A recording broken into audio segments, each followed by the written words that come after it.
Welcome back mga kabayan! Nagbabalik po muli ang inyong lingkod upang magbigay sa inyo ng mga bago at nagbabagang mga balita.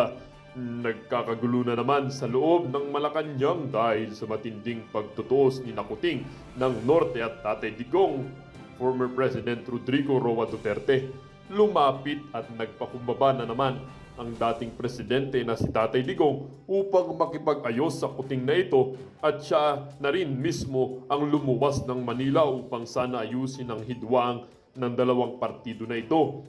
Di inaasahan ni Tatay Digong at ni Kuting na sa kanilang pagkikita ay tila ba umepal at pumapel na naman ang Makabayan Block at binuksan muli ang isyu patungkol sa Chacha Bill ni Tambaloslos. Balak umano bigyan ng pondo ng mahigit kumulang na 10 bilyong piso ang bill na ito upang maisabatas na. Talagang gustong kontrolin ng mga makakaliwang grupo na ito ang ating bansa upang sa ganoon ay mas malaki ang makulimbat nilang pera at sakaban ng bayan. Para nga sa buong impormasyon, panoorin ang buong video. At kung bago ka pa lamang sa aking channel, huwag kakalimutan mag-subscribe, pindutin ang notification bell at piliin ang all upang laging maging updated sa mga bago at nagbabagang mga balita. At sa mga solid viewers natin dyan, maraming salamat po sa patuloy na pagtangkilik sa ating channel.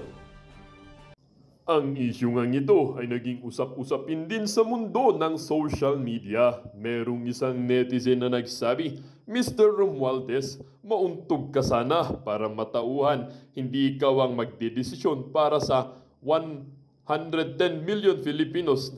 Mas marami pang ang importante na problema ang dapat pagtuunan ng pansin katulad ng paggawa ng paraan para maitaas ang sweldo ng mga manggagawa sa gobyerno. Dapat across the board sa buti pa, DepEd okay na pero kami sa SUCs wala na.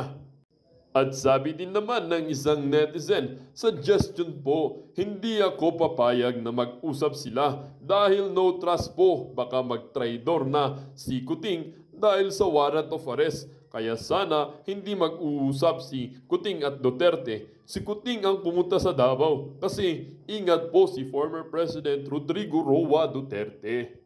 Lagi itong present si Sara Ibarra eh.